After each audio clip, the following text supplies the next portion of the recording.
El tema que quiero discutir en esta preciosa tarde, quiero compartir con ustedes, es Dios siempre cumplirá su propósito a pesar de las circunstancias. No importa las cosas que sucedan en nuestra vida, Dios cumplirá su propósito en ti. Y voy a ir a través de 3 puntos básicos.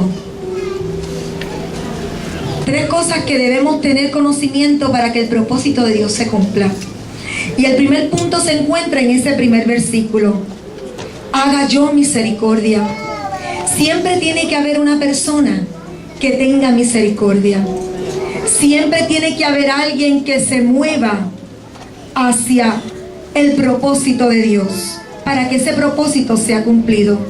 Pero ¿qué es misericordia? Cuando nosotros hablamos de misericordia, la misericordia se describe como una característica exclusivamente divina. Significa que la misericordia proviene solamente de Dios. Ningún ser humano en su carne puede experimentar lo que es la verdadera misericordia. Solamente esas personas, esos corazones que son tocados por el Espíritu Santo de Dios.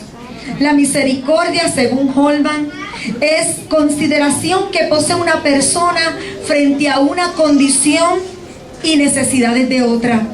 En otras palabras, cuando vemos una persona con una necesidad y nos movemos a favor de esa persona, eso es misericordia.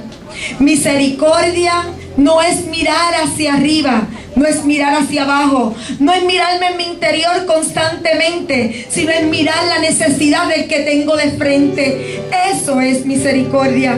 Misericordia la mostró Jesús cuando vino al mundo y perdonó los pecados, sanó a las personas que estaban enfermas, hizo justicia. Cuando aquella mujer quería ser apedreada y él llegó y dijo: no, ¿dónde están los que te querían matar? Eso es misericordia. Misericordia es perdonar aunque no merezcamos el perdón. Inclusive la misericordia es una bienaventuranza. Dice la Biblia: bienaventurados los misericordiosos, porque ellos alcanzarán misericordia. En otras palabras, si nosotros queremos tener esta característica de la personalidad de Dios, tenemos que ser misericordiosos. Nosotros no podemos andar por la vida recibiendo misericordia a cambio de nada. Nosotros también tenemos que ver y ser misericordiosos con otros. Si tenemos a Dios en nuestro corazón, tenemos que mostrar misericordia ante el necesitado. Escuchaba yo esta semana en las noticias, tantas noticias negativas en este país. Pero ¿dónde está la iglesia haciendo misericordia por el necesitado? ¿Dónde estamos nosotros para hacer lo que Dios nos mandó a hacer por este país? Estamos todavía nosotros pensando en nuestros propios problemas. ¿Cómo ganar más dinero? Es que no me da el dinero que me gano. Las cuentas no las puedo pagar. Tengo que trabajar overtime. No tengo tiempo de ir a la iglesia. Tengo que conseguirme otro chivito. Tengo que buscar otra cosa. Y las almas que se pierden, ¿qué estamos haciendo? ¿Te estás moviendo a misericordia? ¿O estás solamente pensando en ti, en tus propios caprichos? Dice la Biblia que la misericordia es exclusivamente de Dios. Y la misericordia de Dios es tan y tan espectacular que dice la Biblia en Romanos capítulo 9 versículo 15 que Él tiene misericordia de quien Él quiera tener misericordia. En otras palabras, la misericordia de Dios es unidireccional. Significa que solamente viene de Dios para nuestras vidas. No depende de nosotros, de lo más que yo haga, lo más que yo camine o por lo más que yo pretenda hacer, sino que Dios siempre va a enviar su misericordia a todo aquel que la quiera y la necesite. La misericordia de Dios está fluyendo. Dice la Biblia que la misericordia de Dios es nueva cada mañana. Significa que en cada amanecer nace una nueva misericordia para todos aquellos que la quieran. Hay misericordia y en abundancia. Hay para que te sumerjas en su misericordia y alcances el perdón y el propósito de Dios para tu vida. Es tan grande la misericordia que Dios tiene para con nosotros, que simplemente el concepto en sí mismo refleja el gran amor que Dios tiene para la humanidad. Número 1, su misericordia te perdona de todo pecado. Número 2, su misericordia te restaura. No solamente te perdona, te dice: yo te perdono, ¿Y qué? El perdón de Dios no se queda ahí. Gloria al Señor, porque el poder de Dios restaura la vida del hombre. No solamente te restaura, sino que te dice todo lo que tú hiciste, todo lo que tú pecaste, todo ese pasado yo lo he hecho en el fondo de la mar. Échalo tú también para que el propósito de Dios se cumpla en tu vida. Gloria al Señor por eso. Después que ocurren estos 3 pasos básicos, recibes el perdón de Dios, que es por gracia. Tú no tienes que hacer nada para recibir su perdón. El Espíritu Santo te ayuda a que tu vida sea restaurada, porque venimos al Evangelio tan marcados, tan heridos, tan lastimados. Venimos a Cristo cuando ya no tenemos más esperanza. Muy pocos son los que llegan y se crían en el Evangelio y se crían toda la vida sirviéndole al Señor. Y yo realmente le doy a esas personas un premio Nobel, porque es bien difícil, ¿verdad que sí? Pero qué hermoso cuando nosotros estamos muertos en delitos y pecados y un día recibimos el perdón de Cristo en nuestras vidas, y ese perdón vino y nos restauró porque estábamos realmente oscuros y bien negros y enfangados.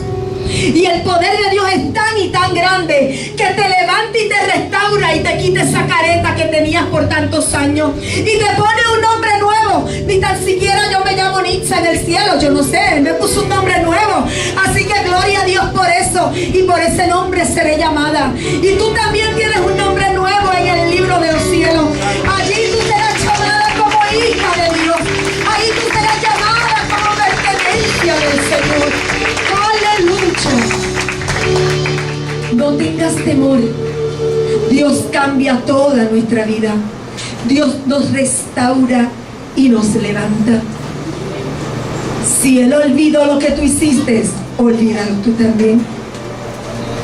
Y cuando eso haya pasado, entonces el propósito de Dios se cumplirá en tu vida.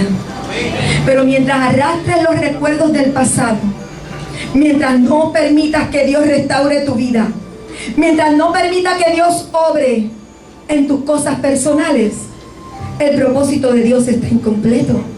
Y el propósito de Dios cuando hizo al hombre era simplemente darle salvación y que el hombre viviera con Él por una eternidad. Ese es el propósito de Dios para todos los hombres. Dios no quiere que ni uno se pierda. Dios no quiere que ninguno viva en condenación. Por eso envió a su Hijo unigénito. A mí me encanta hablar de la salvación, porque es lo único que nos puede dar una esperanza de vida. No hay otra forma. Pero volvemos a la historia. ¿Quién era el rey David para él mostrar misericordia hacia Mefibosé? Muchos hemos escuchado hablar de David, pero qué bueno recordar su personalidad. Él era un hombre extraordinario. Pero antes de ser un hombre extraordinario, vamos a hablar un poquito de su niñez. ¿Por qué David tuvo misericordia de este joven? Mefibosé era el hijo de Jonatán.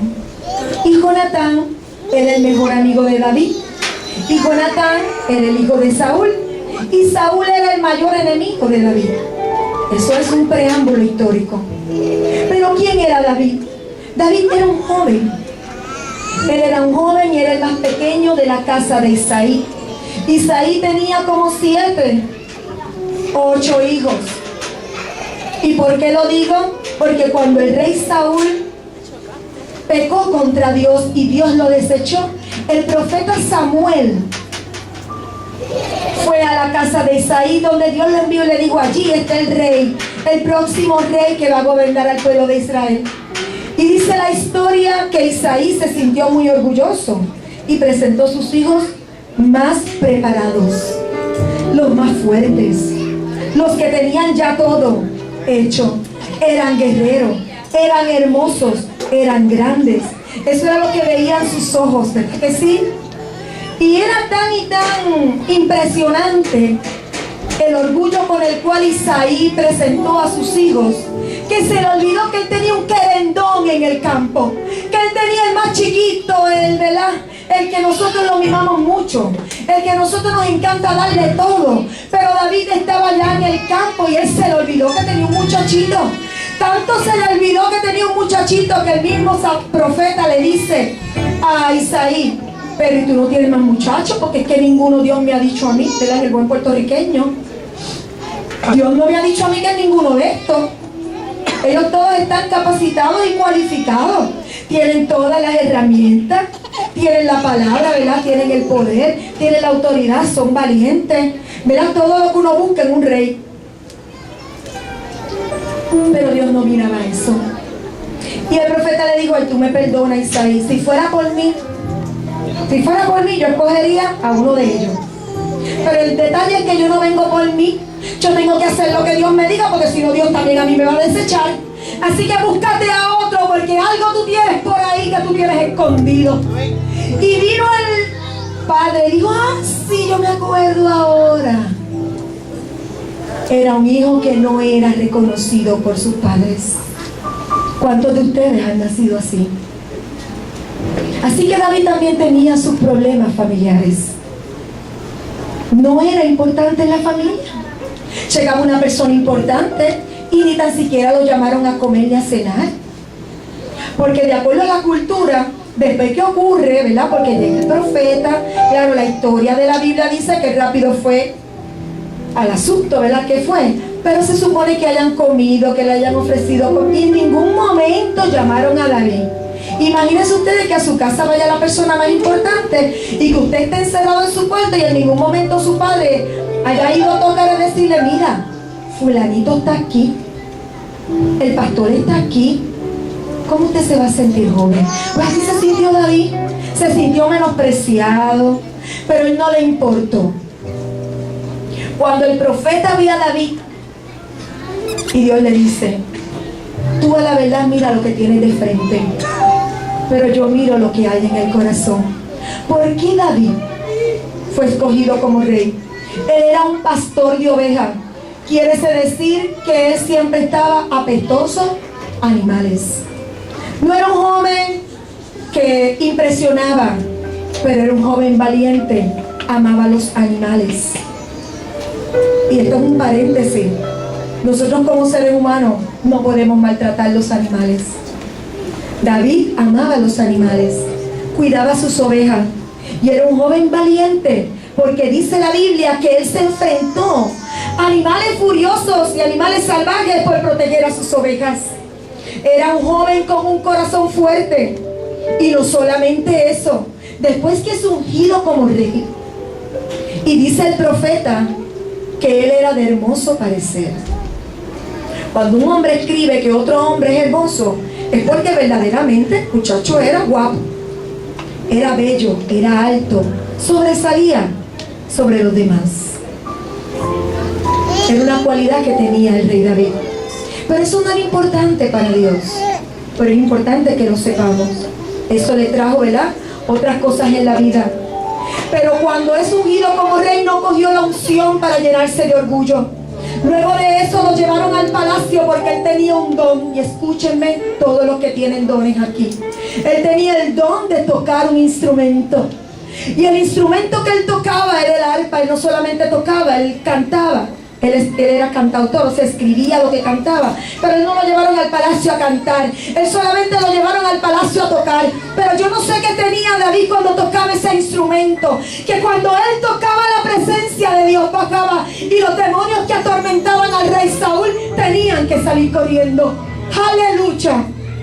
Porque cuando tú tienes un instrumento y tocas para Dios, y tú tocas exclusivamente para Dios, te quiero decir en esta hora, la presencia de Dios está comprometida a bajar. La presencia de Dios, aleluya, baja y desciende. Porque cuando tú tocas esa música, cuando tú tocas ese piano, cuando te toca el saxofón, toca el saxofón, cuando tú cantas para Dios con tus cuerdas vocales, la presencia de Dios desciende. Porque no lo estás haciendo para el hombre, no lo estás haciendo porque qué lindo yo toco, porque qué hermoso yo canto, sino porque frente a ti está el Rey de Reyes y Señor de Señores. Eso lo conocía David. Y David tocaba para el Señor. Y los demonios salían corriendo. ¿Qué más podemos decir de David? David conocía profundamente a Dios. Y lo vemos en los salmos cuando él decía: el que está conmigo es más grande que el que está contra mí. Y a pesar de ser llamado rey, no fue orgulloso y se mantuvo humilde. Pero hay otra cualidad que me encanta del rey David. Él estuvo en el palacio mucho tiempo. Y a pesar de estar en el palacio, se mantuvo callado frente al rey Saúl, aprendiendo las estrategias, porque un día él sabía que ese era su lugar. Pero él era un joven ético, era discreto. ¿Cuántos de los que están aquí son discretos? Aleluya. Él sabía que él tenía un llamado, pero se mantuvo callado, porque no era el tiempo del Señor, y mantuvo su secreto, porque cuando a ti te dicen cállate, tienes que saber callar, pero cuando te dicen habla, tú tienes que saber hablar. Ese era el rey David. Él sabía que iba a ser rey y que ese a quien le cantaba un día se iba a morir. Él no sabía cómo, pero él sabía que por sus manos no iba a ser. Otra cualidad de este joven es que él tenía ética profesional. Él no mandó a matar ni permitió que nadie matara al ungido de Dios, sabiendo que había sido desechado por Dios. ¿Cuántos de nosotros sabemos que una persona está caída y lo que hacemos es tirarle y tirarle, a pesar de haberle servido un momento al Señor? Tenemos que ser prudentes. Ese era el rey David.